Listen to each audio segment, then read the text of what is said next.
let me go way back. This probably should have been a question, and I should have asked you from the very start. Is why did you get into the psychology field? What provoked or presented that to you to want to be in psychology? Yeah, so I guess with a lot of jobs we end up going into it, there is a reason behind it, and I'm no different. So as a youngster, I played junior tennis. Not that England are particularly that good at tennis, but I played. I was a Andy counsellor. Murray, right? Yeah, we've got Andy Murray. Yeah, but other than that, we don't have a great. And he's from Scotland as well, so he's not English. And I played regional competitions, and I went down to national competitions, and I realised. So this was at 14 and 15 that I played. And I realised that I wasn't giving my best in the bigger competitions. So I'd get through the local competitions on talent. And then when I meet people who are probably equally as talented, I wasn't performing anywhere near my best. And at this time, so this is going back in the early 90s, I don't think sports psychology wasn't really a term. It's never anything I'd understood, I'd never heard of. At this point, but obviously, I'd realised this, that I wasn't, I was too nervous and I couldn't give the best of myself. And then a few years later, I decided I was going to be a PE teacher. And then I introduced, the topic of sports psychology. And then I decided instead of being a PE teacher, I wanted to go and be a sports psychologist. And that's where that came from. With it, help people the way that I would have liked to have been helped and supported as a 14 and 15-year-old. What some of the classes that you teach, at the university? What's one of them that is a fascinating class in your opinion? Yeah, my favorite class is called Psychology for Coaches. So they're all the students on there are either professional coaches, workers, grassroots coaches, and I teach a whole range of topics on helping them become better coaches and embed the psychological principles of coaching within their practice when they graduate and work full time as coaches. And I really enjoy that course. It's quite keen to teach that. It's almost like, I think the time spent on that for a coach should be substantially longer or more than what actually is for the average coach, because most coaches, at least in the United States, the coaches at the very young levels, the youth sport levels, they get no training whatsoever. It's a mom or dad that's going out, and they're doing it because, one, probably nobody else wants to do it, and two, they want to see their son or daughter play, but there's no training. And you see the train wreck effect so many times of kids just not wanting to coach because dad is coaching like he got coached, 50 years ago. And that was a bunch of, yelling and screaming and punishment for mistakes. Yeah. My son, so I've got a 10-year-old and a 4-year-old. My 10-year-old plays grassroots football. And I see that, week in, week out, about just the way in which the coaches coach the children. Thankfully, the coach on my son's team is really good. He's all about developing them as players, and the results don't really matter as much. It's all about, them and how they're improving. But the coaching that I see, parents screaming, coaches screaming, they have no idea on how to give feedback. It's just, the number of, I see children, I see them going into themselves when they're playing. They almost become scared to touch the ball because they're being shouted at. And some, as well, as someone, I'm dyslexic as well. So I sometimes struggle to understand instructions. And I'll hear the coaches and they'll be like, do this or do that. And I'm like, I don't understand what you're saying. Fairly certain a 9-year-old doesn't have a clue what you're saying, and then you're shouting at him because he's not done what you've asked him to do. They're not checking that there's a level of understanding there. Right. And it's in England we have the Football Association, and they've really tried to clamp down on this, and at every pitch they have a sign: remember, the children are children, the coaches are volunteers, the referees are volunteers.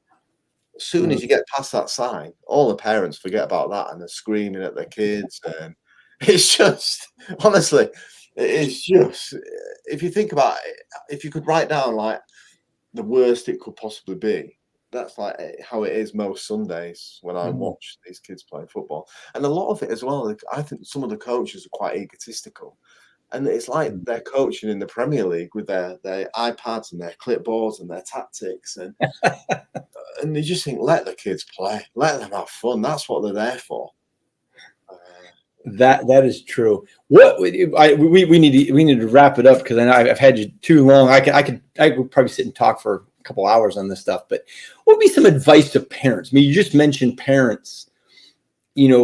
Going in, they see the sign, they go in, and then they kind of forget why they're actually there. What is some advice for parents to deal with? Maybe they're feeling ego because their parents are putting pressure on them or put pressure on them, or there's this sense of, well, my kid's got to be great at 10 years old as opposed to later. What's some advice that you would give to a parent?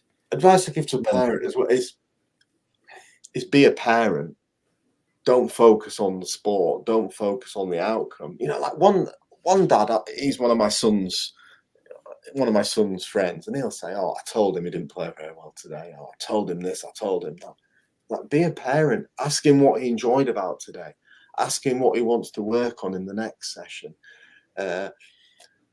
Find out, why they're enjoying what they're doing, or if not, what you can do to help them enjoy it more. And again, as I say, as one thing I do with my son, one, I never ask him about the result. I don't care whether his team won 2 or 3-0. I care about if he enjoyed it, what he'd improved on, what he'd like to get better at, and how I can support him in doing that.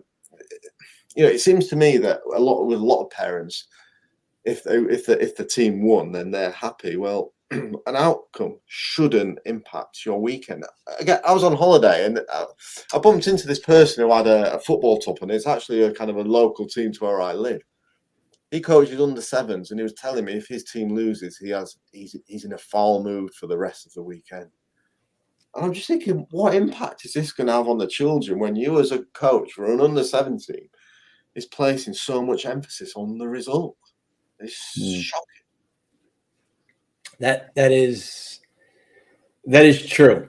I mean, I would be remiss to admit that when I was coaching early on, it was a lot more. I took every competition like it was a life or death situation. And if we didn't perform, I was devastated. When I was an athlete, I was the same way.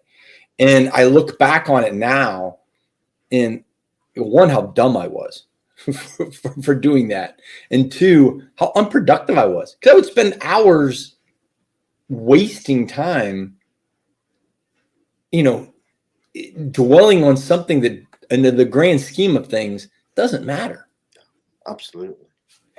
So I can appreciate that tremendously. particularly under sevens as well. Yeah. These are not academy under 18 players. These are under sevens local village team that he's getting upset about. And I understand there's pressure on coaches at an academy and at performance levels, and I get that fully. But this is grassroots sport, and this is where I think that needs to be a big change, big shift. Well, I mean, you've written a couple books. You have a ton of articles out there that are fascinating that I've had a chance to read. Where can they get your book, Psychology and Sports Coaching? Like, I mean, that's the thing that blows my mind. It's translated in Arabic. I mean, it's in Arabic now. Yeah, Arabic and Hungarian. From Amazon, Routledge. If you get it from, and it's available as paperback and also an e-copy. And it's just a book that I've written to try and help coaches embed some of the things we've been speaking about today really into their coaching practice. Well, we're definitely going to put the link to those things in our thing. But one of the other things, I mean, how I actually got to know you and found you was on LinkedIn, and some of the posts that you would make talking through sports psychology and some issues that athletes were having. I kind of got drawn to it, and then I kind of got sucked in. And every time you'd write one, I'd be reading it going, man, this is so applicable. LinkedIn is another, place that somebody could look at your work. And actually Jeff Friday, who was as a guest on Just a Cup a couple of months ago, Super Bowl, winning, coach, he's the one that kind of led me onto it. And he's like, yeah, this is a guy that'd be great to follow. So, I mean, it's amazing how the journey kind of comes around and you get different people kind of sharing information and sharing stuff. So super appreciative, Adam, being on. And, no, thank you very much. My pleasure, Brian. Absolute pleasure. I mean, there's some coaches were really, I think could value a lot from this, and, reading some of the articles and reading some of your book and so forth. So we appreciate it being on. Well, hey, you've been listening to Just a Cup on Bleav. Please like, subscribe, share it with others. This is a story, and that's what it is. It's a story. It's a story of an individual, and each week we talk to different people in different sports, different outcomes, and we just want you to learn. We want you to grow. We want you to enjoy and have some fun. So thanks for listening to Just a Cup on Bleav. I'm Bryan Fetzer. My guest today, Adam Nicholls from the University of Hull and sports psychology professor. Have a great one and be blessed, my friends.